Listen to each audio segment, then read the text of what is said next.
नमस्कार दोस्तों, welcome to number one classes, जहाँ होती है नंबर वन पढ़ाई। छुट्टियों के दिन हो गए ख़त्म, अब जम के पढ़ाई करेंगे हम। तो आज हम क्लास 8 की ज्योग्राफी का नेक्स्ट चैप्टर स्टार्ट करने वाले हैं। अनफॉर्चुनेटली मैंने कल भी इसकी वीडियो बनाई थी एंड बना के मैंने अपलोड भी कर दी थी, लेकिन उसके बाद मुझे पता चला कि पूरे 1 घंटे पढ़ाने के बाद उस वीडियो में कोई भी आवाज़ रिकॉर्ड नहीं हुई थी। तो फिर अब मैं फिर से वो रिकॉर्ड कर रहा हूँ। तो ये लाइनें मेरी उसी की खींची हुई जो मैंने कल पढ़ाया था, अभी हम फिर से पढ़ेंगे। तो ये चैप्टर है, इसका नाम है इंडस्ट्रीज। देखो, इंडस्ट्रीज का मतलब होता है उद्योग धंधे।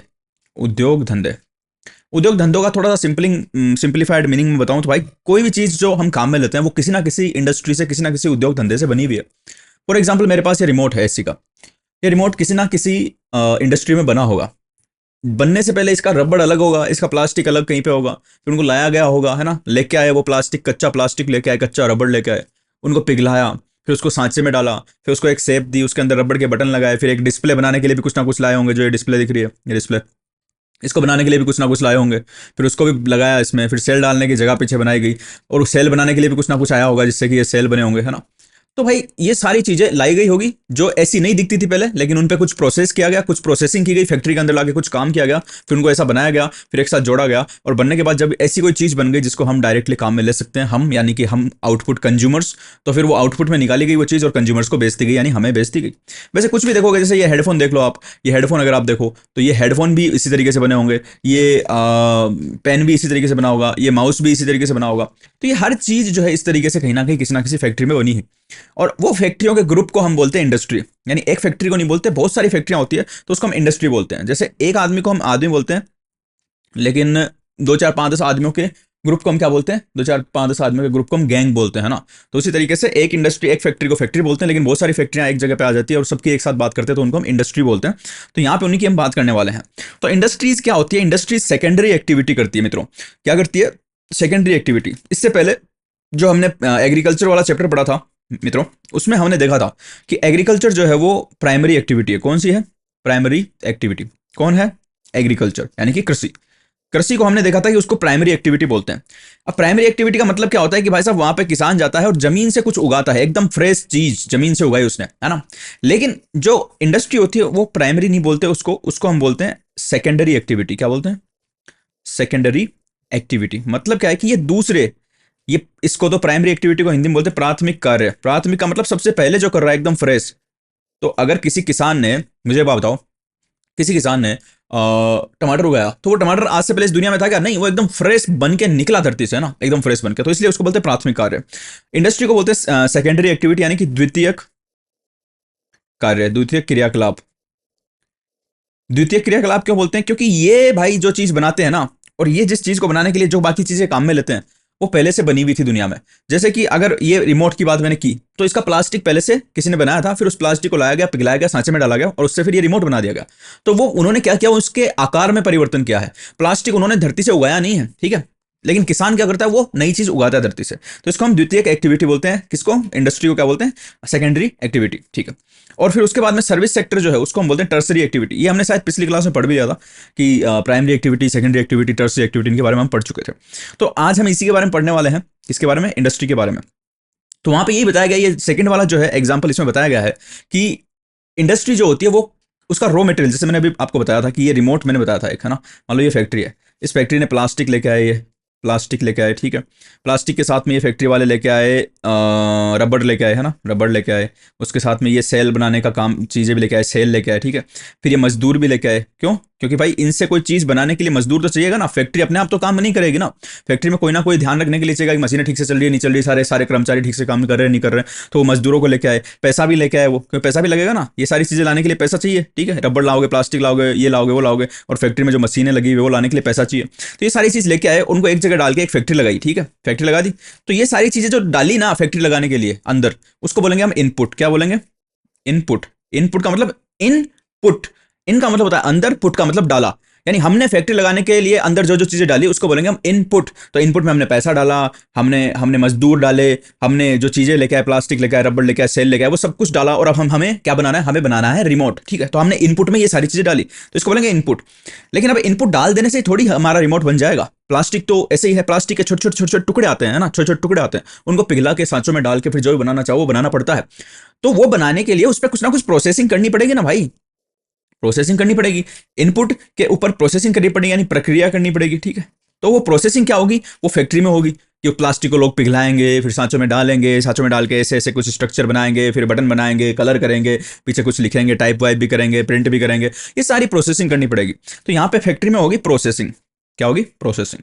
और फिर प्रोसेसिंग होने के बाद में क्या होगा, बाद में आउटपुट। ये भाई रिमोट बन गया, तो अब इस रिमोट को क्या फैक्ट्री में रखेंगे, पकड़ के ऐसे देखते रहेंगे सारे दिन, अरे वाह क्या क्या रिमोट बनाया है, आहा क्या रिमोट बनाया है, मुझे तो इस रिमोट से प्यार हो गया, इसको तो मैं अपने जीव से लगा के रखूंगा। ऐसे थोड़ी करेंगे, नहीं, इसको बाहर निकालेंगे ना बेचने के लिए, भाई बेचने के लिए बनाया है तो बाहर निकालेंगे, यानी बाहर डाल रहे हैं, बाहर डालने के बाद क्या हो, इसको आउटपुट, बाहर पुट, बाहर पुट, आउटपुट। तो आउटपुट यहां पे निकलेगा।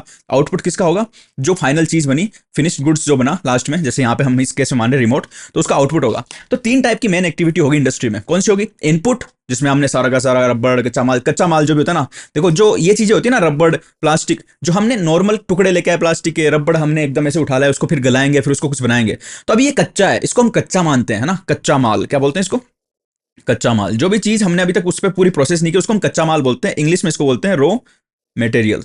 जैसे रबड़ हो गया, प्लास्टिक हो गया, ये सारा, फिर उस पर हम प्रोसेस करके उसको एकदम रिमोट बना देंगे, तो उसको हम बोलते हैं पक्का माल या फिर तैयार उत्पाद, जो फिनिश्ड गुड्स, तैयार गुड्स का मतलब उत्पाद है ना, तो ये बोलते हैं आउटपुट को। तो भाई इंडस्ट्री में तीन टाइप की एक्टिविटी, मुख्यतः तीन टाइप की एक्टिविटी इंडस्ट्री में मेहनत की जाती है, वो की जाती है इनपुट, प्रोसेसिंग एंड आउटपुट। तो उसी के बारे में हम पढ़ने वाले। अब ये जो इनपुट है, यहाँ पे मैंने प्लास्टिक और रबड़ की बात की, लेकिन ये इनपुट कई कई प्रकार का हो सकता है। जैसे कि ये इनपुट जो है वो ऐसा भी हो सकता है जो कि कृषि से आता हो, कृषि यानी कि एग्रीकल्चर से मिलता हो हमें इनपुट। कैसे, जैसे पार्ले जी वाले की फैक्ट्री जहां पे वो बिस्किट बनाता है, पार्ले जी वाले की फैक्ट्री जहां पे वो बिस्किट बनाता है, तो आप पार्ले जी बिस्किट बनाने के लिए ये तो नहीं करेगा ना कि खान में से भाई साहब थोड़ा सा चूना पत्थर लेके आए उससे बिस्किट बना दे, नहीं भाई, बिस्किट तो भाई गेहूं से ही बनेंगे, और गेहूं कहां उगेगा, गेहूं तो खेती से उगेगा, कृषि से। तो जिनका इनपुट यानी माल जिससे वो अपना कुछ बना के बेच रहे हैं, वो अगर खेती से आता है तो उसको हम बोलते हैं एग्रो बेस्ड इंडस्ट्री। क्या बोलते हैं, एग्रो बेस्ड इंडस्ट्री, यानी कृषि आधारित उद्योग, कृषि आधारित उद्योग। अगर कृषि बंद हो गई किसी दिन तो ये सारे पार्ले जी वाले जी बंद हो जाएंगे। आप पार्ले जी देख लो, लेज देख लो, लेज की जो चिप्स आती है, कुरकुरे आते हैं, वो किससे बनते हैं, मक्का से बनते हैं, गेहूं से बनते हैं। तो ये सारी की सारी जो इंडस्ट्रीज है, ये किस पे आधारित है, ये कृषि पे आधारित है। किस पे आधारित है, ये कृषि पे आधारित है। थोड़ा सा नीचे कर लो, उसको कर ले भाई, ये कृषि पे आधारित है, तो इनको बोलते हैं एग्रो बेस्ड इंडस्ट्री, ठीक है। अच्छा, दूसरी ऐसी भी इंडस्ट्री हो सकती है जो कृषि पे आधारित ना हो, बल्कि किसी रसायन पे, मिनरल पे आधारित हो, मिनरल्स पे आधारित हो। जैसे कि सीमेंट इंडस्ट्री है ना, जैसे बिरला सीमेंट है ना, बिरला सीमेंट। अब बिरला सीमेंट जो है वो सीमेंट बनाने के लिए गेहूं तो डालेगा नहीं, ऐसा थोड़ी है कि खेत में क्या बोला, भाई मुझे दे दे, एक ट्रक भर के गेहूं दे दे मेरे को सीमेंट बनाने का है। नहीं बनेगी, गेहूं से सीमेंट नहीं बन सकती। सीमेंट किससे बनेगी, सीमेंट बनाने के लिए अलग चीज चाहिए, सीमेंट बनाने के लिए चूना पत्थर जो भी चाहिए, उनको सारे मिनरल चाहिए। मान लो चूना पत्थर चाहिए सीमेंट बनाने के लिए, मुझे नहीं पता क्या क्या चाहिए, लेकिन मान लो चूना पत्थर चाहिए, और उसके साथ में जो है वो एस जो निकलती है, एसेज निकलती है ना, जो राख बिजली में कोयला जलाते हैं, कोयला जब बिजली बनाते हैं कोयला जलाते हैं, उसकी राख जो निकलती है एकदम बारीक, वो भी काम में लेते हैं। तो ये मान लो ये सारी चीजें मिला के और उनको डाल के कुछ प्रोसेस करके और वो सीमेंट बनाते हैं। तो ये मिनरल बेस्ड इंडस्ट्री होगी। किस बेस्ड होगी, मिनरल बेस्ड, क्योंकि ये जो सारे चूना पत्थर है और ये कोयला है, ये सारे मिनरल्स बोलते हैं हम इनको, हम पीछे पढ़ के आए सारे, है ना, मिनरल बोलते हैं। तो इनको बोलेंगे मिनरल को क्या बोलते हैं, खनिज आधारित उद्योग, खनिज आधारित उद्योग, ठीक है। दूसरे टाइप का ये हो गया। तो ये किसके आधार पे हम इनको बांट रहे हैं, इनको बांट रहे हैं हम इनपुट के आधार पे। मैंने बताया ना, ये इनपुट होता है, जो भी माल हम डालते हैं, कच्चा माल हम अपनी फैक्ट्री में डालते हैं, जिसपे हम प्रोसेसिंग करके नई कोई चीज बना रहे हैं। तो ऊपर वाली पार्ले जी फैक्ट्री तो गेहूं और ये चीजें डाल रही, तो ये आ रही है हमारी खेती से सारी चीजें, तो इसलिए हम इनको बोलेंगे एग्रो बेस्ड इंडस्ट्री, कृषि आधारित उद्योग। दूसरी जो इंडस्ट्री है, जैसे बिरला सीमेंट है, जैसे हम और भी कई बात करें तो रिलायंस पेट्रोकेमिकल इंडस्ट्रीज है, तो जो रिफाइनरी है वो सब क्या डालते हैं, वो या तो कोई पेट्रोल डाल रहा है उसमें साफ करने के लिए, या कोई चूना पत्थर ये चीजें डाल के कुछ बना रहा है ना, सीमेंट बना रहा है, कुछ भी बना रहा है जिसमें मिनरल्स काम में लिए जा रहे हैं, तो उसको हम बोलेंगे मिनरल बेस्ड इंडस्ट्री। तीसरे टाइप की इंडस्ट्री कौन सी हो सकती है, वो हो सकती है forest based industry. Forest based industry कैसे, जैसे कि मान लो कोई कागज, पेपर नहीं होता है जिसमें हम लिखते हैं, मैं बताता हूं आपको। अरे भाई सब कुछ है मेरे पास में, ये देखो, ये पेपर, इस तरीके पेपर। ये पेपर कहां से आते हैं तुमको पता है? ये पेपर आते हैं भाई जब जंगल से लकड़ी जो होती है ना, पेड़ काटे जाते हैं और लकड़ी लेके, लड़की नहीं, लकड़ी यानी कि वुड काट के लाते हैं। अब वो वुड को क्या करते हैं, पीसते हैं वो, है ना, और फिर वो वुड क्योंकि वो पीली पीली होती है तो उसमें कई रासायनिक प्रोसेसिंग की जाती है, कई केमिकल मिलाए जाते हैं, फिर उससे एकदम सफेद वो हो जाती है, उसकी सारी गंदगी निकल जाती है, फिर उसको दबाया जाता है और दबा दबा के कागज बनाया जाता है, सुखाया जाता है और फिर कागज बना के उनकी शीट बना के बेची जाती है। तो इसको बोलते हैं फॉरेस्ट बेस्ड इंडस्ट्री। क्यों? क्योंकि ये फॉरेस्ट के जो पेड़ हैं उनको काम में लेके इंडस्ट्री चल रही है। अच्छा, उसके अलावा एक इंडस्ट्री और होती है जिसको बोलते हैं marine industry, marine based industry, marine based industry. इसमें क्या किया जाता है कि जो समुद्र से जो चीज़ें निकलती है, जैसे जीव जो निकलते हैं, मछलियाँ निकलती है, केकड़े निकलते हैं, और जो भी लोग खाते हैं, मेरे को पता नहीं क्या क्या खाते हैं, मैं तो 100% वेजिटेरियन पर्सन हूँ, लेकिन जो भी खाते हैं आपको पता होगा, कोस्टल रीजन में रहते हो तो, कि वो क्या क्या चीज़ें बनती है जिनमें फैक्ट्रियाँ ऐसी लगी हुई है जो समुद्र से निकलने वाले जीवों को काम में लेके कुछ ना कुछ बनाती है। क्या क्या बनाती है वो अपने हिसाब से देख लेना। तो उनको बोलते हैं मरीन बेस्ड इंडस्ट्री। तो ये इनपुट के आधार पर इंडस्ट्रीज का क्लासिफिकेशन हो गया। किसके आधार पर हो गया? इनपुट के आधार पर, क्या हम उसमें डाल रहे हैं बनाने के लिए, उसके आधार पर। दूसरा क्लासिफिकेशन हम करते हैं, एक क्लासिफिकेशन का तो हमारा बेस हो गया इनपुट, ठीक है। दूसरा क्लासिफिकेशन का आधार होता है on the basis of size and capital, size and capital, है ना। तो इसका मतलब क्या होता है? साइज एंड कैपिटल का मतलब कितनी बड़ी कंपनी है, कितनी बड़ी इंडस्ट्री है, उसके हिसाब से भी हम उनको क्लासिफाई करते हैं। उनको अच्छा अच्छा हमने प्यार से नाम दिया हुआ है। क्या नाम दिया हुआ है अभी देखेंगे हम। तो उसके आधार पे, साइज के आधार पे हमने दो भागों में बांटा हुआ है। साइज के आधार पे हमने इंडस्ट्रीज को दो भागों में बांटा हुआ है। एक तो बांटा हुआ है हमने स्मॉल एंड मीडियम, ठीक है, और एक large scale. Small and medium और लार्ज, मैं इसको पूरा लिख दूं, स्मॉल, मीडियम और ये लार्ज। तो स्मॉल मीडियम में तो वो आते हैं जिनकी साइज ज्यादा बड़ी नहीं है, जैसे आपके पड़ोस का किराने वाला दुकानदार, तो वो स्मॉल में आता है। मीडियम में जैसे आपके आसपास में कोई छोटी मोटी फैक्ट्री लगी भी रहे, है ना, जैसे कई लोग होते हैं जो पत्थर पीसते हैं, कई लोग होते हैं जो ईंटों का भट्टा लगा रखा है, तो वो मीडियम में आ जाएगी, है ना, स्मॉल मीडियम में आ जाएगी वो सारी चीजें। लार्ज में कौन आता है? लार्ज में आते हैं बड़े बड़े खिलाड़ी, जैसे अंबानी, अंबानी, अडानी, जिनका हजारों करोड़ों का, हजारों करोड़ का टर्नओवर होता है, जिनकी डेली की सेल 15-15 2,000 करोड़ की होती है, तो वो लार्ज स्केल इंडस्ट्री में आती है। तो लार्ज स्केल इंडस्ट्री क्यों लार्ज स्केल है? क्योंकि भाई साहब इतना बड़ा है। अंबानी ने भी स्टार्ट कब कैसे किया होगा? अंबानी का जो बाप था, अंबानी का बाप था कौन? धीरूभाई अंबानी। तो धीरूभाई अंबानी कैसे स्टार्ट किया? भाई पेट्रोल पंप पे पेट्रोल भरा करता था, मैंने सुना है ना, हालांकि पता नहीं सच है या नहीं, पर ऐसे बोलते हैं लोग। तो वहां से उसने धीरे धीरे स्टार्ट किया, एक दुकान खोली, पहले कपड़ों की दुकान खोली, उसके बाद कपड़ों की दुकान खोलने से लेकर उसने कपड़ों का पूरा बिजनेस को टेक ओवर करना, इससे दुकान अच्छी चल गई तो उसने एक विमल कंपनी बंद पड़ी हुई थी कपड़ों की, उसको सस्ते में खरीद लिया। फिर उसने इस विमल कंपनी से आगे बढ़ने के लिए, क्योंकि पहले उस टाइम पे कपड़े जो है वो एक सिंथेटिक फाइबर वाले कपड़े चले ही थे, तो सिंथेटिक फाइबर का इसको पता चला कि ये तो पेट्रोल से बनता है, तो उसने पेट्रोकेमिकल के बिजनेस में जाने की इस हिसाब समझा कि भाई पेट्रोकेमिकल के बिजनेस में चले जाएं कि पेट्रोल भी छान दें, उससे जो बचे उससे हम कपड़े भी बना दें, तो उसमें घुस गए। और इस तरीके से करते करते जो स्मॉल स्केल पे था भाई साहब, एक टेबल एक चेयर से स्टार्ट किया था, टेबल और चेयर से ऑफिस खोला था, ऐसा बताता है अंबानी, मुकेश अंबानी ने बताया खुद ने इंटरव्यू में, और वहां से लेके इतनी बड़ी इंडस्ट्री पे पहुंच गया। तो स्मॉल स्केल से वो लार्ज स्केल इंडस्ट्री पे पहुंच गया। तो भाई जब स्मॉल स्केल था तब एक टेबल थी, एक चेयर थी, लेकिन आज की डेट में तुम अंबानी की या फिर रिलायंस की देखोगे तो बहुत सारे कर्मचारी है, बहुत सारे ऑफिस है, बहुत सारे ये जो मैं चीजें बोल रहा हूँ ना, ये फालतू की नहीं बोल रहा हूँ, तुम्हारी किताब में लिखी हुई है, ये मैं तुमको समझा रहा हूँ एक बार में, है ना, फिर पढ़ लेना, तुम आराम से सारी चीज समझ में आ जाएगी। ये सारी किताब में लिखी हुई है भाई साहब, मैं ऐसे हवाबाजी नहीं कर रहा हूँ सारी, है ना, ये सारी स्टोरी मैं इसलिए बता रहा हूँ ताकि तुमको समझ में आ जाए।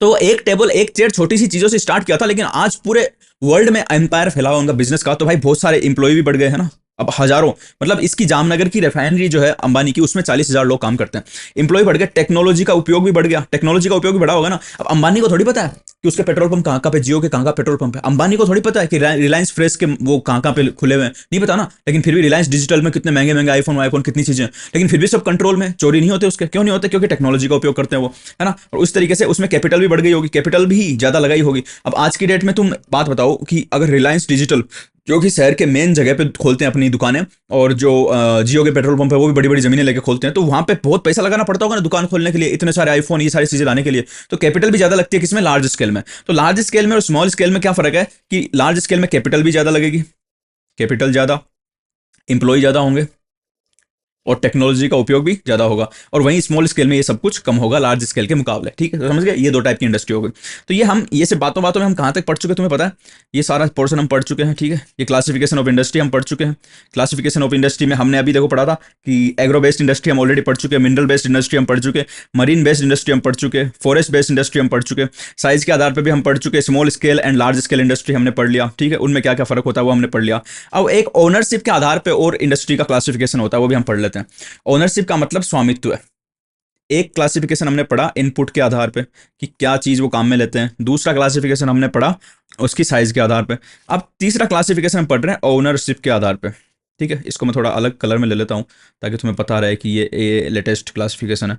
तो ओनरशिप ओनरशिप के आधार पर तीसरा क्लासिफिकेशन पढ़ रहे हैं। ओनरशिप का मतलब कि उस कंपनी का, उस फैक्ट्री का मालिक कौन है। जैसे कि आज की डेट में हमारे भारत में 3 टाइप की ओनरशिप चलती है। 3 टाइप की, कौन सी? एक तो चलती है भाई गवर्नमेंट कंपनी, है ना, गवर्नमेंट। दूसरी चलती है जॉइंट, और तीसरी चलती है प्राइवेट। ठीक है। प्राइवेट में तो क्या होता है, प्राइवेट कंपनी में सारी की सारी कंपनी के मालिक प्राइवेट इंडिविजुअल होते हैं। ठीक है, प्राइवेट इंडिविजुअल होते हैं। जैसे आज की डेट में अमेजोन की बात करो तो अमेजोन क्या है, एक प्राइवेट लिमिटेड कंपनी है, प्राइवेट लिमिटेड कंपनी है ना अमेजोन भारत में। तो उसकी, उस पर सारी की सारी मालिक कौन है उसका, जेफ बेजोस की, जो अमेरिका वाली कंपनी है वो सारी उसकी मालिक है, और प्राइवेट इंडिविजुअल मालिक है, कोई भी सरकार का उससे लेना देना नहीं है। गवर्नमेंट कंपनी का मतलब होता है जो कि 100% गवर्नमेंट उसकी मालिक हो, 100% गवर्नमेंट मालिक हो, या फिर 51% से ऊपर के उसकी शेयर होल्डिंग गवर्नमेंट के पास हो। ठीक है। और जॉइंट स्टॉक का मतलब कि भाई थोड़ी सी उसकी गवर्नमेंट मालिक हो और थोड़ी सी उसकी प्राइवेट कंपनियां भी मालिक हो, ऐसा भी होता है। ठीक है। तो कई कंपनियां ऐसी है जैसे हमारे भेल, SAIL, SAIL, steel authority of India limited, और एक HAL, क्या बोलते हैं, हिंदुस्तान एरोनॉटिक्स लिमिटेड। ये सारी कंपनियां गवर्नमेंट कंपनियां, इनकी मालिक कौन है, गवर्नमेंट है। प्राइवेट कंपनियों की बात करें तो प्राइवेट कंपनियों में बहुत सारी कंपनियां हैं, बहुत सारी कंपनियां हैं। जैसे मैंने अमेजन की बात की, फ्लिपकार्ट की बात की, सब कुछ बिना लिस्ट की भी कंपनियां हैं। ठीक है। एक होती है जॉइंट कंपनी जिसमें गवर्नमेंट और प्राइवेट दोनों मालिक हो, और तीसरी होती है public limited company, public limited company. इन कंपनियों में क्या होता है, चौथी, इन कंपनियों में क्या होता है, पब्लिक लिमिटेड में इनमें शेयर होते हैं लोगों के, है ना, शेयर यानी अंश होते हैं, लोग इनके शेयर खरीद सकते हैं, और ये स्टॉक मार्केट पे लिस्टेड होती है। अभी इतना समझ लो, ज्यादा समझने की जरूरत नहीं, क्योंकि इकोनॉमिक क्लास नहीं चली, ज्योग्राफी की चल रही है। ठीक है। तो ये 4 टाइप का ओनरशिप के आधार पे क्लासिफिकेशन होता है। यहाँ पढ़ लोगे तो तुमको समझ में आ जाएगा। इसमें क्लासिफिकेशन इतना ठीक से नहीं दिया हुआ है, इसने एकदम ऊपर ऊपर से बताया हुआ है। और एक कोऑपरेटिव सेक्टर और होता है, कोऑपरेटिव सेक्टर मैंने नहीं बताया, इन सबसे अलग होता है कोऑपरेटिव सेक्टर। ये तो सारी कंपनियां हो गई। ठीक है। एक कोऑपरेटिव सेक्टर होता है। कोऑपरेटिव सेक्टर में क्या होता है, कोऑपरेटिव सेक्टर में क्या होता है, इन कंपनियों में तो क्या होता है कि मालिक एक होता है, वो पैसा वैसा लगाता है सारा, है ना, पूरा पैसा एक आध आदमी लगाता है। जैसे अंबानी ने अपनी कंपनी में लगाया हुआ है, और फिर वो लोगों को नौकरी पर रखता है, लोग काम करते हैं, लोगों से चीजें खरीदता है और उनसे कोई चीज बना के बेच देता है वो। ठीक है। कोऑपरेटिव सेक्टर में क्या होता है कि जो मजदूर है, जो किसान है, वो खुद सब मिलके पैसा इकट्ठा करते हैं कि भाई तू इतना दे, तू इतना दे, तू इतना दे। बहुत सारे हजारों लोगों ने पैसा इकट्ठा किया करके एक चीज खोली, एक फैक्ट्री खोली, एक प्रोसेसिंग प्लांट खोलिया, कंपनी खोली, और फिर उस कंपनी ने कुछ बनाया, इन्हीं से चीजें ली। जैसे मान लो किसान है, किसानों ने दूध दिया इस कंपनी को, इनकी कंपनी है, इन्होंने पैसा लगा के बनाई, और इन्होंने दूध भेजा इसके पास में, इसने दूध को प्रोसेस किया और प्रोसेस करके दूध बेच दिया शहरों में, और उससे जो प्रॉफिट आया वो इन किसानों में बांट दिया। तो इसको बोलते हैं कोऑपरेटिव सेक्टर, यानी सबने मिलकर ये चीज की, है ना, सबने मिलकर ये चीज की, किसानों ने आपस में मिलकर पैसा इकट्ठा किया, और दूध भी उन्होंने दिया, और फिर जो इससे पैसा आया उसको बांट दिया। इसका एक बहुत बढ़िया एग्जाम्पल अमूल, अमूल जो है वो कोऑपरेटिव सेक्टर का बहुत बढ़िया एग्जांपल है भारत में। तो इसको बोलते हैं कोऑपरेटिव सेक्टर। तो ये सारी की सारी कुछ है जो ओनरशिप के आधार पे हमने बांट रखी है। ठीक है। अच्छा, उसके बाद में एक चीज और आती है कि factor affecting the location of industry, यानी कि फैक्ट्रियां जो होती है वो तुम्हें हर जगह नहीं मिलेगी। कई जगह ऐसी होगी भारत में, जाके देखोगे वहां पे बहुत सारी फैक्ट्रियां मिलेगी। जैसे झारखंड साइड में जाओगे तो बहुत सारी तुम्हें स्टील की टाटा टाटा फैक्ट्री ये सारी मिलेगी, तो वहां पे ज्यादा फैक्ट्री मिलती है। और कई जगह जाओगे, जैसे राजस्थान में आओगे तो राजस्थान में इतनी ज्यादा फैक्ट्रियां नहीं मिलेगी। तो क्या भाई डिफरेंस क्या है, वाई? कई जगह पे बहुत सारी फैक्ट्रियां हैं, बहुत सारी इंडस्ट्री, कई जगह पे नहीं है। तो ये जो चीजें हैं यहाँ पे दी हुई, ये चीजें इफेक्ट करती है उन उन फैक्ट्रियों का होना या ना होने को। क्या क्या दिया हुआ है इसमें, देखो, transport, land, power, transport, land, power, raw material, labour, capital. मैं एक काम करता हूँ, 2 सेकंड देना मुझे, अगर मैं इसका चेंज कर सकूँ कलर मेरे स्टाइलस का, then let me do that, ताकि, क्योंकि लाल रंग तो पहले से किया हुआ ना अपन ने, कर सकता हूँ क्या मैं? ओके, ये, अच्छा यहाँ से होगा, व्यू एंड नोट, हाँ हो जाएगा। मैं इसका कलर ब्लू कर लेता हूँ ताकि तुम लोगों को ठीक से दिखे। ये साइज़ कितनी है इसकी, साइज़ 1 कर लेता हूँ और कलर ब्लू कर लेता हूँ। ठीक है। Okay, now it's good. तो व्यू पे आता हूँ। तो देखो ये सारी चीज़ें ना, ये सारी चीज़ें जो है, transport, land, power, raw material, labour, capital, market, पहले समझते हैं ट्रांसपोर्ट का मतलब क्या होता है। सिंपल सी चीज़ है कि अगर मुझे फैक्ट्री में कोई सामान लाना है, जैसे मैं अभी रिमोट की बात की थी कि प्लास्टिक मेरे को लेके आना, रबड़ मेरे को लेके आना, तो उसके लिए मुझे ट्रक चाहिए होंगे ना, जो जहाँ पे ये चीज़ें मिलती है वहाँ से लेके मेरी फैक्ट्री में आएंगे। तो उसके लिए मुझे ट्रांसपोर्ट चाहिए ताकि मेरी फैक्ट्री में आ सके। फिर मेरी फैक्ट्री में रिमोट विमोट सब बन गया, तो उसके बाद बेचने के लिए भी मुझे ट्रांसपोर्ट चाहिएगा। उस चीज़ को मैं मार्केट तक कैसे पहुंचाऊंगा, ट्रकों से, इन चीज़ों से पहुंचाऊंगा, तो उसके लिए मुझे ट्रांसपोर्ट चाहिए। तो फैक्ट्रियाँ अधिकतर वहाँ पे लगाई जाती है जहाँ पे ट्रांसपोर्ट आराम से मिल जाए। पता चले मैंने ऐसी जगह फैक्ट्री लगा ली पहाड़ के ऊपर ले जाके, जहाँ पे ना तो कोई ट्रक आ सकता है, ना ट्रक जा सकता है, तो मैं कैसे तो बनाऊंगा और कैसे मैं कुछ करूंगा, तो मैं कुछ नहीं कर पाऊंगा। तो इसलिए ट्रांसपोर्ट बहुत जरूरी है। दूसरी चीज होती है लैंड। लैंड का मतलब होता है जमीन।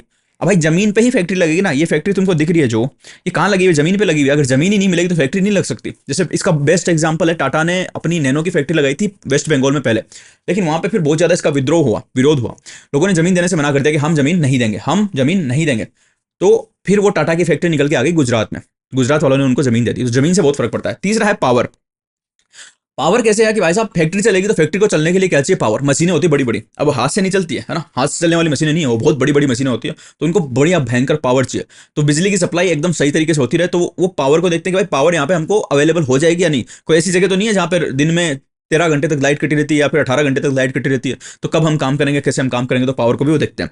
और चौथी चीज है रॉ मटेरियल। रॉ मटेरियल का मतलब मैंने अभी बताया कि जैसे पार्ले जी वाला है ना, पार्ले जी वाला है, या फिर जैसे मैंने बताया कि बाड़मेर है, बाड़मेर में एक रिफाइनरी लगी हुई है जहां पे वो जो कच्चा तेल होता है, क्रूड ऑयल होता है, उसको साफ करते हैं। तो वो रिफाइनरी बाड़मेर में ही क्यों लगी हुई है? क्योंकि भाई बाड़मेर की जहां पे वो रिफाइनरी लगी उस जमीन के नीचे कच्चा तेल मिलता है, खोद के निकालते हैं, तो उस रिफाइनरी का रॉ मटेरियल वो कच्चा तेल ही होता है, उसी को तो साफ करने के लिए वो पूरी रिफाइनरी बनाई जाती है। तो अगर कच्चा तेल ही नहीं होगा तो रिफाइनरी का काम क्या भाई? कुछ काम नहीं रिफाइनरी का फिर। तो इसलिए रॉ मटेरियल वहां पे, तो रिफाइनरी वहीं लग गई है ना। इसी तरीके से बहुत सारी ऐसी इंडस्ट्रीज होती है जो रॉ मटेरियल देख के ही लगाई जाती है, जैसे कि आयरन एंड स्टील इंडस्ट्री। तो टाटा में, टाटा नगर में, जमशेदपुर में जाके देखोगे तो पूरा का पूरा टाटा का प्लांट वहां लगा हुआ है। तो वहीं क्यों लगा? वहीं लगने के पीछे कारण था कि वहां पे एक तो कोयला आराम से मिल जाता है, वहां पे कच्चा लोहा आराम से मिल जाता है, और क्योंकि वो जो टाटा वाला प्लांट है जमशेदपुर का, बहुत पुराना है, वो 1907 या 8 के आसपास लगा हुआ है, आजादी से भी पहले। तो पहले रेलवे लाइन बहुत कम थी भारत में, लेकिन वहां पे जहां पे वो प्लांट लगा है उसके आसपास में रेलवे लाइन थी 35 किलोमीटर के एरिया में, तो ट्रांसपोर्ट की भी फैसिलिटी थी। तो उस प्लांट को देख के समझ में आएगा तुमको कि वहां पे क्यों लगाएगा। और तीसरी चीज है लेबर। लेबर का मतलब मजदूर। भाई मजदूर सस्ते मिल जाएंगे तो फैक्ट्रियां वहीं पे लगती है। चीन में बहुत सारी फैक्ट्रियां क्यों है?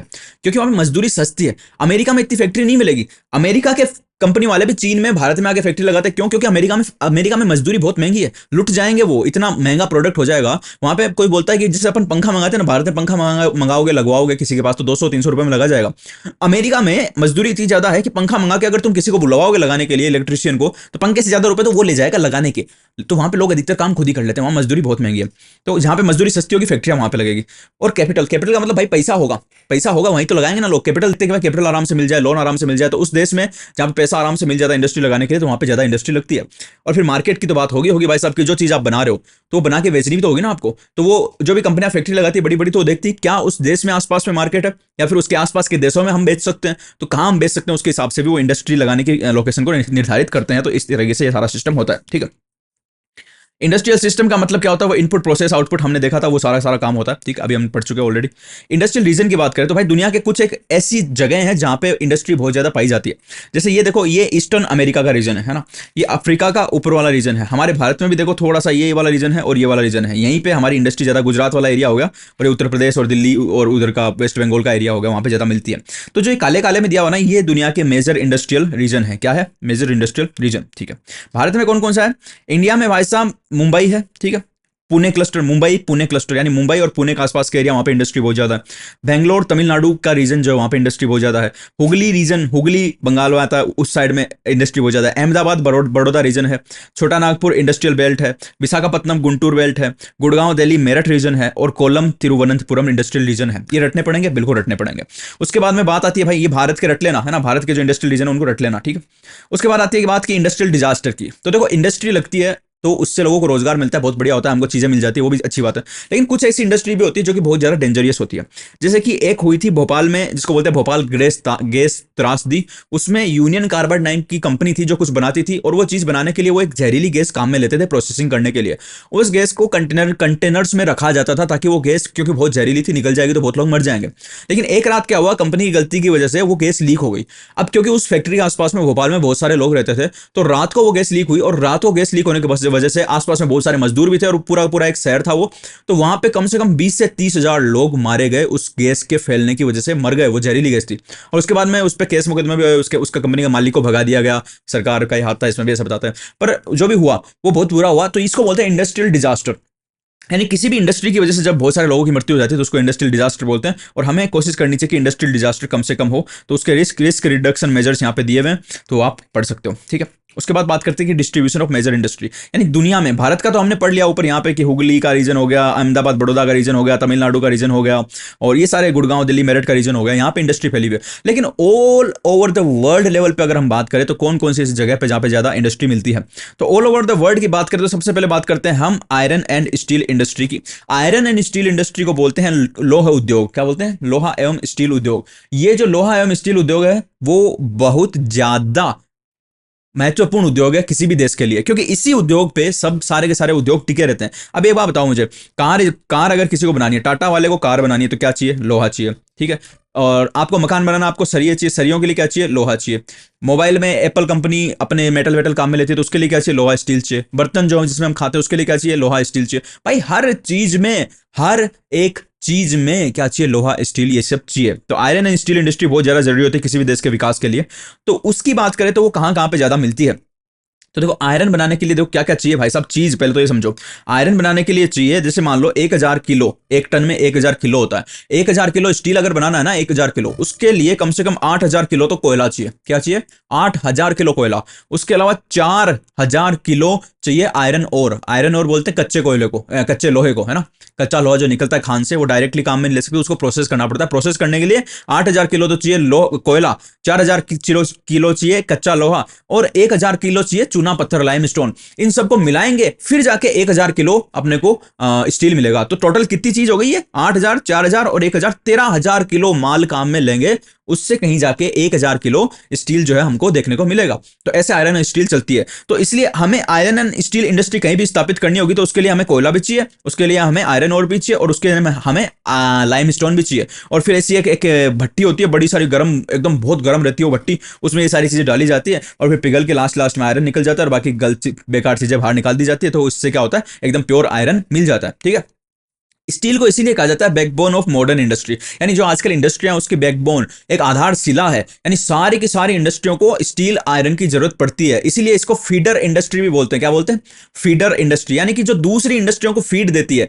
मान लो किसी को गाड़ी बनानी है, गाड़ी बनाने के लिए स्टील चाहिए, तो स्टील कौन देगा? स्टील इंडस्ट्री से ही स्टील मिलेगा। तो वो फीड कर रही है उसको, वो उसको खिला रही है कि बेटा खा, तो तेरी गाड़ी बना, मैं तेरे को दूंगी जितना स्टील तेरे को चाहिए। तो उसको बोलते हैं फीडर इंडस्ट्री, है ना। तो भाई 1800 एडी से पहले, यानी 1800 एडी को तुम बी सी ई भी बोल सकते हो, मॉडर्न में हम बी सी बोलते हैं इसको, बिफोर कॉमन एरा।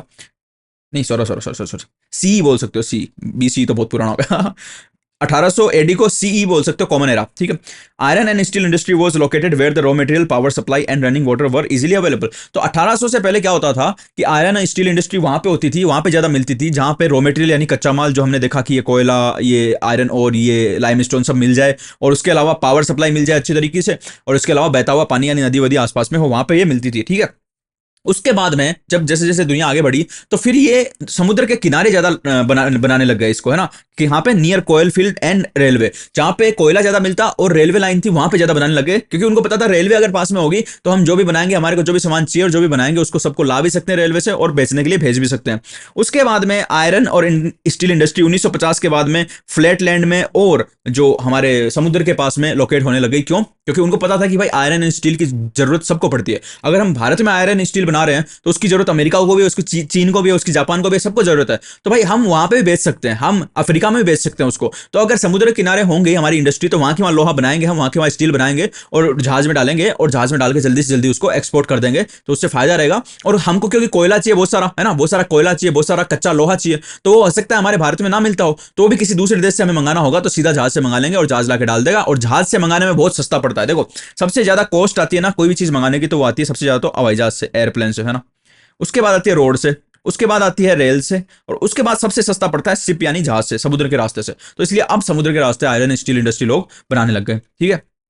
अब ये मैप है आयरन प्रोड्यूसिंग एरिया का, यानी सबसे ज्यादा जहां पे लोहा निकलता है उस एरिया का। तो हमारे तो इधर झारखंड वाला एरिया आ गया, है ना। और भाई यूनाइटेड स्टेट्स में ये है, और ऊपर ऊपर तुम रशिया में देखोगे तो ये रशिया में थोड़ा कम ही निकलता है आयरन, और उसके अलावा यूरोप में बहुत ज्यादा निकलता है। तो इसीलिए अंग्रेजों ने इतनी ज्यादा तरक्की क्यों कर ली पता है तुमको? उन्होंने सबसे पहले iron and steel industry start कर दी, और उन्होंने मशीन बनाना स्टार्ट कर दिया, तो इसलिए उनकी तरक्की इतनी ज्यादा हो गई। देखो कितनी सारी इनको दिखेगी ना यहाँ पे आयरन एंड स्टील इंडस्ट्री। हमारे भारत में सिर्फ एक है, और अफ्रीका में भी इतनी नहीं है, ब्राजील में भी इतनी नहीं है, अमेरिका में भी इतनी नहीं है, लेकिन अमेरिका में देखो कितनी है, और अंग्रेजों के देश में इतनी है। इसीलिए इन्होंने तरक्की ज्यादा कर ली, क्योंकि ये एक एक एक क्या बोलते हैं उसको, बेस इंडस्ट्री होती है आयरन एंड स्टील इंडस्ट्री, है ना। समझ रहे बात को? हाँ। अब बात करते हैं हमारे जमशेदपुर की। जमशेदपुर की बात करने से पहले हम कुछ इंपॉर्टेंट स्टील प्रोड्यूसिंग सेंटर देख लें भारत के। भारत में एक तो भिलाई है, एक दुर्गापुर है, एक बुरहान कौन सा, बरनपुर, बरनपुर है, एक बुरहानपुर है। ये भिलाई है, दुर्गापुर है, बरनपुर है, जमशेदपुर है। जमशेदपुर की बात बता रहा है मैं, राउरकेला है, बोकारो है। ये सब रीजन है जो कि हमारे 4 स्टेट में फैले हुए। अधिकतर कहाँ पे मिलेंगे? वेस्ट बंगाल में मिलेंगे, झारखंड में, उड़ीसा और छत्तीसगढ़। तो ये वाला जो हिस्सा है ना हमारे भारत का, इस साइड वाला हिस्सा देखो, हमारे भारत का जो ये वाला हिस्सा है, इस हिस्से में मिलेंगे, ईस्टर्न पार्ट में मिलेंगे, वेस्ट बंगाल, उड़ीसा, झारखंड, छत्तीसगढ़ में, है ना। अच्छा, और बात करें अगर पोर्ट वाले के पास में, यानी समुद्र के किनारे पे हमारे कौन से आयरन एंड स्टील इंडस्ट्री मिलती है, तो वहां पे हमको मिलेगी एक तो भद्रावती विजयनगर कर्नाटक में, विशाखापत्तनम आंध्र प्रदेश में, सलेम तमिलनाडु में, और उसके अलावा बहुत सारी और भी है। जमशेदपुर की बात कर लेते हैं, क्योंकि जमशेदपुर में ही जो है आयरन स्टील इंडस्ट्री का पहला प्लांट भारत का लगा था। टाटा स्टील, टिस्को बोलते हैं उस कंपनी को, Tata iron and steel company limited. इसका भाई साहब 1907 में पहली बार जमशेदपुर में ये लगाई गई थी। जब लगाई गई थी तब जमशेदपुर का नाम साक्षी था, साक्षी। लेकिन क्योंकि इस इंडस्ट्री को लगाने वाले का नाम था जमशेदजी टाटा, तो उस आदमी के नाम पे ही उस जगह का नाम भी जमशेदपुर रख दिया, क्योंकि उस इंडस्ट्री की वजह से जमशेदपुर का बहुत ज्यादा डेवलपमेंट हुआ है। तुम जाके आज भी डेवलपमेंट देखोगे जमशेदपुर का, तो सारा का सारा डेवलपमेंट हो रहा है टाटा कंपनी की वजह से ही। तो वो लगाई गई वहां पे, ठीक है। और ये लगाई गई ना, उसमें देखो ये ऐसा इसका मैप है, देखो देख लेना, बकवास बातें को देखने की जरूरत भी नहीं है। क्यों लगाई गई? इसलिए लगाई गई क्योंकि रेलवे लाइन पास में थी। इसलिए लगाई गई क्योंकि ये जो काली माता स्टेशन था, इसमें रेलवे लाइन 32 किलोमीटर दूर थी वहां पे। और इसलिए भी लगाई गई क्योंकि वहां पे मैग्नीज डिपॉजिट बहुत सारे थे, कोयला बहुत ज्यादा मिल जाता था, और आयरन और भी बहुत ज्यादा मिल जाता था। जमशेदपुर में बहुत सारे खाने हैं, वहां पे मिल जाता है आराम से।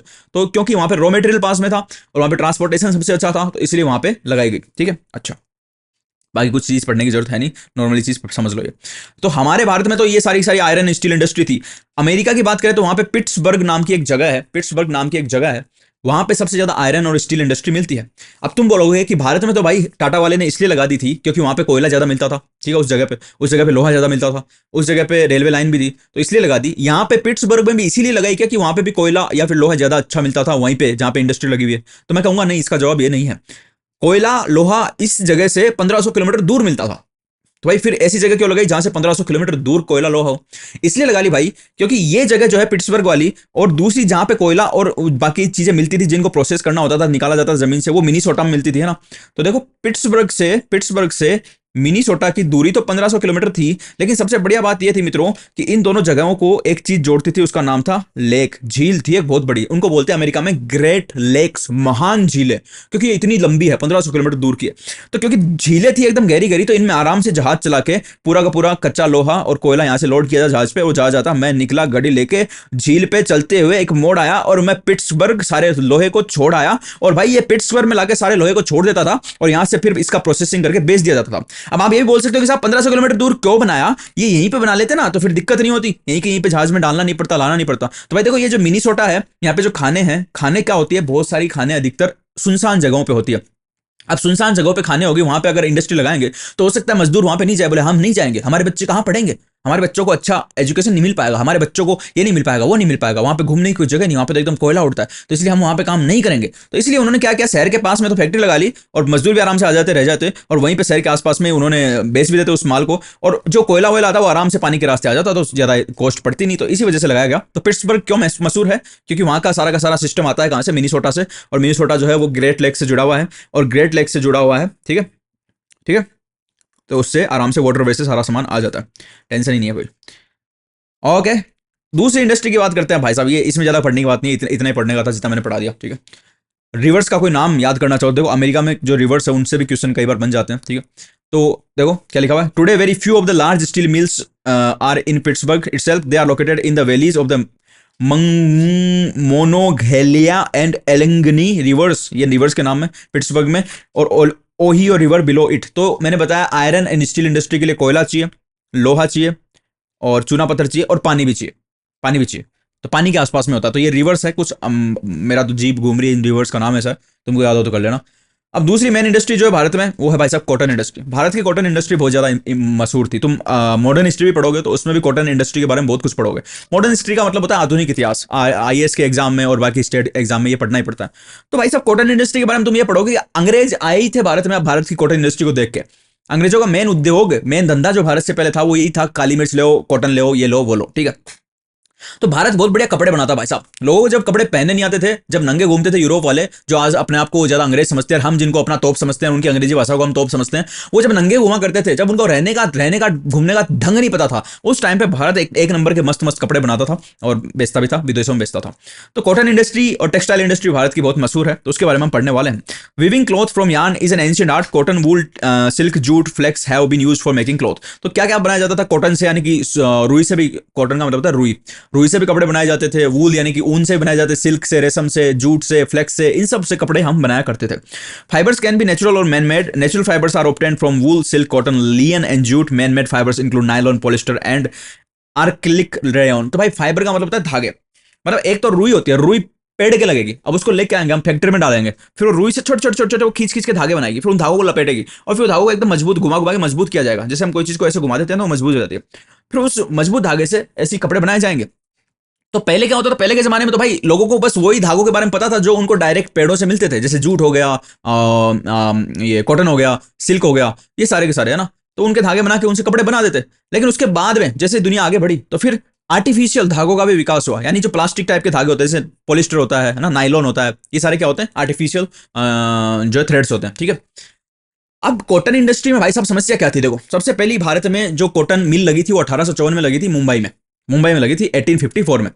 लेकिन मुंबई में क्यों लगी, इसके पीछे कारण क्या था? इसके पीछे कारण मैं बताता हूँ। कॉटन इंडस्ट्री में एक समस्या ये थी कि जब मशीनों से कॉटन बनाई जाती ना, तो मान लो ये रुई है, ये भाई साहब बहुत सारी रुई है यहाँ पे, ये बहुत सारी रुई है, रुई का पूरा भंडार लगा पड़ा है ना।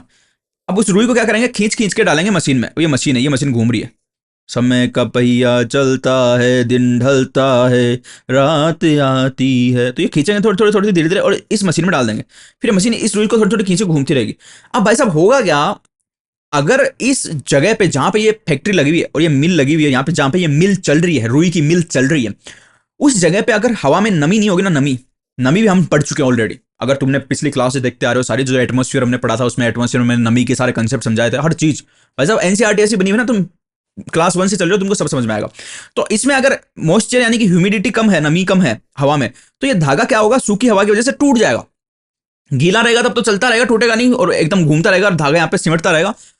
नमी कम हुई, टूट जाएगा। तो टूटने की वजह से क्या होगा, फिर फैक्ट्री चल नहीं सकती भाई साहब, धागा टूट जाएगा, फैक्ट्री कैसे चल सकती है।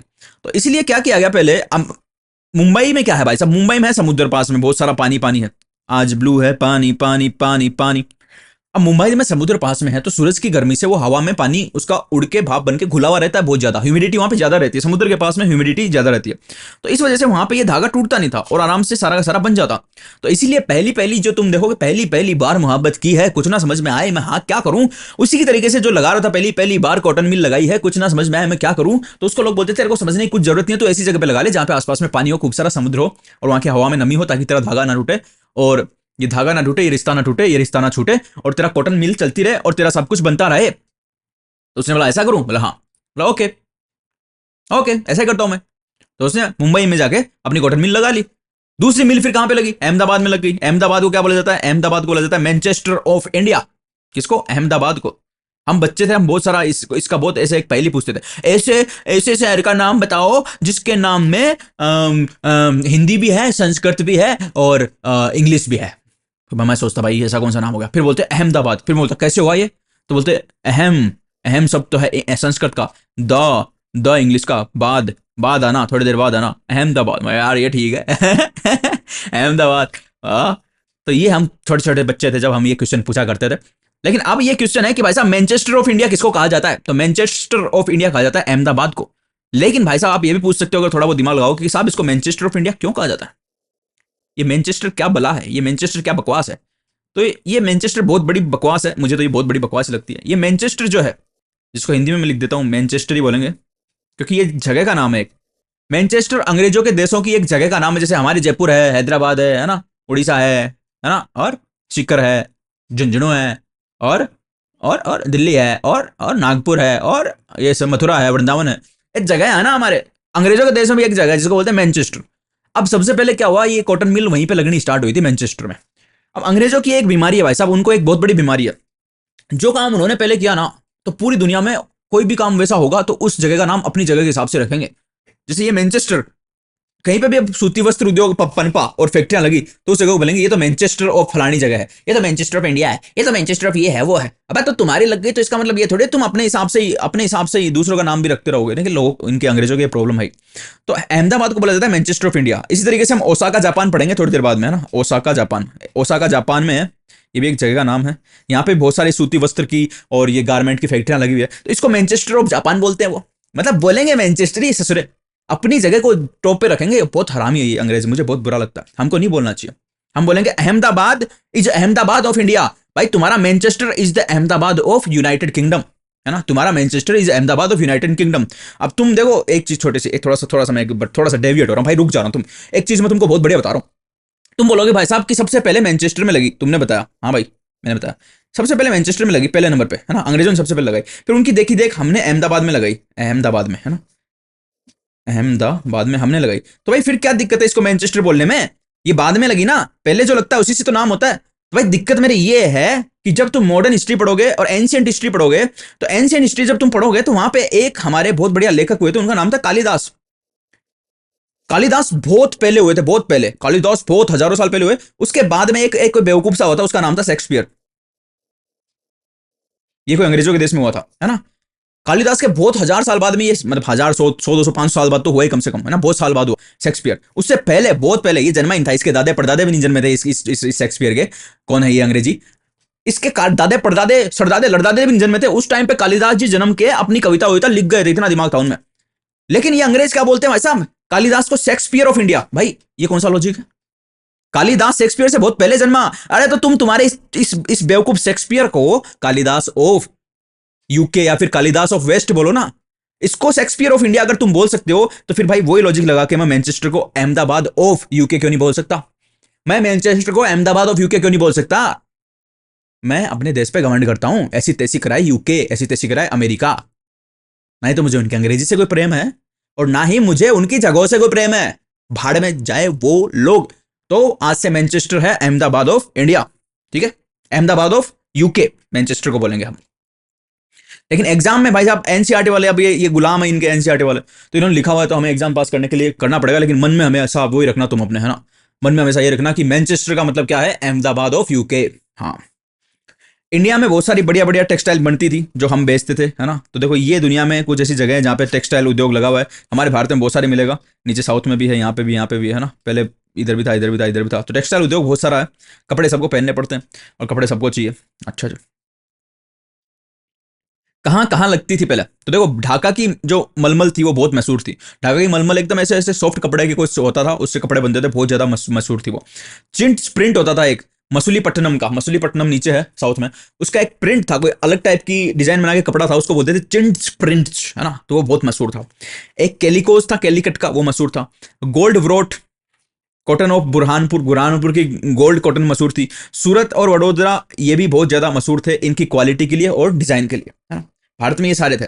पहली जो कॉटन मिल लगी भारत में वो लगी भाई साहब मिल, यानी कि मशीनों वाली। पहले तो लोग इससे पहले भी 1854 से पहले भी भारत में बहुत सारे कपड़े बन रहे थे, लेकिन वो हाथों से बनते थे। जो गांधी जी ने बोला कि चरखा चलाओ चरखा चलाओ चरखा चलाओ, तो चरखा चला चला के बन रहे थे। लेकिन उसके बाद में एक मशीनों से चलने वाली मिल लगी, उसका नाम वो कहाँ लगी, मुंबई में लगी 1854 में। और जैसे ये मिल लगी ना, तो उससे क्या हुआ, भारत का जो खुद का उद्योग था, यानी हाथों से चरखा चला के टेक्सटाइल बनाने का उद्योग, वो खत्म हो गया। क्यों, क्योंकि उसमें टाइम बहुत लगता था। उसमें चाहिए एक आदमी जो धीरे धीरे बनाएगा। अब उसमें टाइम ज्यादा लगे तो कॉस्ट भी ज्यादा लगी। मान लो चरखा चला चला के 100 रुपए की एक टी शर्ट बना रहा है, टी शर्ट उस टाइम नहीं बनती थी लेकिन मान लो बनती थी, 100 रुपए की एक टी शर्ट बना रहा है। अब मशीन वाले आ गए, वो भाई साहब मशीन तो फास्ट चलती है, मशीन तो 50 आदमियों का काम अकेली कर लेती है, वो भी सस्ते दाम में। तो मशीन ने 20 रुपए में एक टी शर्ट बना दी। अब जो खरीदने वाला है खरीदार, वो थोड़ी देखेगा कि इससे भारत बर्बाद हो रहा है, वो तो ये देखेगा यार ये मशीन वाला सस्ता मिल रहा है, मैं तो ये खरीद लेता हूँ, 100 रुपए क्यों दूंगा, 100 रुपए में 5 आएगी, मैं ये खरीद लेता हूँ। तो ये बर्बाद हो गए बेचारे।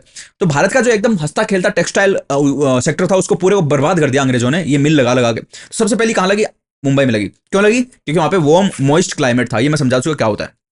दूसरी लगी अहमदाबाद में। कब लगी भाई साहब, अहमदाबाद में लगी मेरे भाइयों 1859 में। तो इसको मैनचेस्टर ऑफ इंडिया बोलते, लेकिन मैंने मैनचेस्टर पे कांटा लगाया था, पहली पढ़ाया था, उसमें आवाज रिकॉर्ड नहीं हुई थी, वहां पे मैंने कांटा लगाया। क्यों लगाया वो मैंने तुम्हें बता दिया अभी, कि अंग्रेजों की ये कमीनापना है, इस कमीनापने पे हम नहीं आएंगे। लेकिन याद रख लेना तुम कि ये मैनचेस्टर है, क्योंकि एनसीईआरटी जब तक हटाते नहीं तब तक तो हमें पढ़ना ही पड़ेगा भाई। अच्छा जी, ओके। अहमदाबाद में फायदा ये है कि अहमदाबाद में कॉटन भी है ना, बहुत ज्यादा होती है, वहाँ पे खेत है बहुत सारे, वहाँ पे बहुत रुई उगाई जाती है, ठीक है। और क्लाइमेट भी बहुत बढ़िया है कि वहाँ पे आराम से वो टूटता नहीं धागा, तो काम हो जाता है। ओसाका जापान की हमने बात कर ली, वही देखो मैनचेस्टर ऑफ जापान, फिर से काटा लगाओ साले मैनचेस्टर के।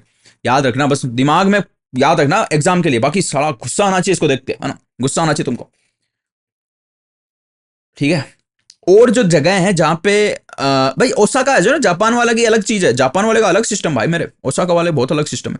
भारत में तो क्या चक्कर था, भारत में तो भाई कॉटन हम उगाते थे, रुई हम खुद उगाते थे हमारे खेतों में। मेरे देश की धरती सोना उगले उगले हीरे मोती, मेरे देश की धरती हो आहा हा। तो मेरे देश की धरती सोना उगले उगले हीरे मोती, मेरे देश की धरती रुई भी उगलती थी भाई। भारत में बहुत सारी रुई उगाई जाती थी, क्योंकि भारत में जो दक्कन प्लेटू है, डेक्कन का पठार है, ज्योग्राफी में पढ़ोगे तुम, तो डेक्कन प्लेटू बना हुआ है किससे? बेसाल्टिक रॉक से। आगे जब हम पढ़ेंगे तो पढ़ेंगे बेसाल्टिक रॉक से बना हुआ है ना, बेसाल्ट चट्टानों से बना हुआ है। और बेसाल्ट चट्टानों में मिनरल बहुत ज्यादा होते हैं। तो बेसाल्ट चट्टानें होती है काली, कैसी होती है? काली काली काली काली, ये काली काली चट्टानें, इस पे काली काली मिट्टी, उस मिट्टी में डाले बीज, फिर उगी सफेद सफेद रुई, नहीं जुड़ा ना? कोई दिक्कत नहीं, बस गाना गाना था मेरे को, जुड़े ना जुड़े कोई फर्क नहीं पड़ता। तो रुई उगती है काली काली मिट्टी में, बहुत ज्यादा काली काली मिट्टी बनती है बेसाल्टिक चट्टानों से, जो हम आगे जाके पढ़ेंगे जब हम पढ़ेंगे रॉक्स। तो भाई साहब रुई वहां पे डेक्कन प्लेटू में बहुत उगती है, तो हम रुई भी खुद उगाते थे और हमारे पास उद्योग भी खुद का था। लेकिन जापान का सिस्टम अलग है, हम जापान की बात करते हैं। तो जो ओसाका है ना भाई, ये जापान वाला अलग ही सिस्टम है इनका। ओ भाई साहब, यो तो भाई मतलब चाड़े पाड़ दिए, चाड़े कैसे पाड़ दिए भाई। इनके पास में ना तो रुई है, ये खुद रुई भी नहीं उगाते, और ना ही इनके पास मार्केट है भाई। ये रुई वुई सब मंगाते हैं दूसरे देशों से और कपड़े बना के बेच देते हैं दूसरे देशों में। बताओ, इसकी टोपी उसके सर, खुद के पास फैक्ट्री लगाई हुई है। और क्योंकि यहां पे मैंने तुमको बताया, जब भी कोई ऐसी इंडस्ट्री लगाई जाएगी कहीं पे भी, जो कच्चा माल भी किसी दूसरे देश से मंगाती हो, तो वो हमेशा समुद्र किनारे लगाई जाएगी, ताकि कच्चा माल भी आराम से जहाजों में आ सके और बना के वो फिर माल को बेच भी सके। तो ये ओसाका भी जापान में समुद्र किनारे है। ये इजिप्ट से, इंडिया से, अमेरिका से कॉटन मंगाते हैं और फिर उस कॉटन से कपड़ा बना के दूसरे देशों में बेच देते हैं। इनकी क्वालिटी बहुत अच्छी होती है, क्योंकि जापानी जो होते हैं भाई साहब, वो बहुत ही मेहनती आदमी होते हैं। वो काम के लिए पागल होते हैं, इतने पागल होते हैं, इतने पागल होते हैं कि वहां पे डिप्रेशन बहुत ज्यादा है, वहां पे बहुत ज्यादा सुसाइड करते हैं लोग। वहां पे बावड़ है, बस काम ही काम दिखता है उनको, जिंदगी का मजा लेना नहीं दिखता उनको। वो जिंदगी में काम करने आए हैं और कुछ नहीं करने आए। तो जापान का ये सिस्टम है कि उनके पास कच्चा माल नहीं है, वो दूसरे देश से कच्चा माल मंगाते हैं और अपना सामान भी दूसरे देश में बेच देते हैं। ठीक है, ये जापान का सिस्टम। ओके, और आज की डेट में जापान में ओसाका में बहुत सारी इंडस्ट्री लग चुकी है। पहले तो स्टार्ट किससे हुआ था? वो ये कपड़े बनाने से, लेकिन अब उसमें steel machine, ship building, automobile, electric equipment बहुत सारे लगे। तुमने देखा होगा ना, ओसाका की बैटरी, ओसाका का इन्वर्टर, है ना, ये वो जापान से बहुत सी चीजें आती है। वहां पे लोग बावड़े भाई, काम ही काम करते हैं वहां पे, काम ही काम, काम ही काम, काम ही काम, और कुछ नहीं करना, काम ही करना बस अपने को। तो ये बात है वहाँ की, सिस्टम ये है ऐसा, है ना। अपने भारत का नहीं है सिस्टम, अपने भारत का ऐसी तैसी कराओ ससुर, हट छुट्टी पे जाएंगे, रक्षाबंधन की छुट्टी है, नहीं बनाएंगे क्लास, नहीं बनाएंगे वीडियो, है क्लास नहीं बनाएंगे, 4 दिन की छुट्टी मारेंगे, उसके बाद ही क्लास बनाएंगे। जैसा मास्टर है वैसे बच्चे भी, यार नहीं पढ़ेंगे, छुट्टी का मजा लेंगे, यार घूमेंगे छोरों के साथ में, घूमेंगे, अरे गाँव में बच्चे दिखाएंगे, नहीं देखेंगे वीडियो, रक्षाबंधन की छुट्टी खत्म होने बाद देखेंगे। और देख लो भाई, आ जाओ आ जाओ। तो भाई बना दी मैंने वीडियो आज, और नेक्स्ट डे आएगी, कल आएगी पॉलिटी की वीडियो, सो वो भी देख लियो। Thank you very much for watching the class. अच्छी लगी तो लाइक दबा दियो, और उसके ऊपर देखो नंबर 1 लिखा हुआ है, उसको दबा के सब्सक्राइब कर सकते हो। नीचे लाइक का बटन दबा दो, नीचे भी सब्सक्राइब बटन दिया हुआ, उसको भी दबा सकते हो। उधर पूरी प्लेलिस्ट आ रही है, उसमें सारी सारी वीडियो मिल जाएगी जो मैंने ज्योग्राफी की आज तक बनाई है। भगवान की कसम खा के बोल रहा हूँ कि मैं पूरी याद करके डालता हूँ उसमें सारी वीडियो। हाँ, कई बार होता है मैं भूल जाऊँ कोई सी वीडियो, तो तुम्हें नहीं मिले ना, तो मेरे को कमेंट कर दिया करो कि भाई जी वो वीडियो नहीं मिल रही, वो भी डाल दो प्लेलिस्ट में, वो भी डाल दूंगा। Thank you very much, bye bye, see you in the next class. Thank you, जय हिंद।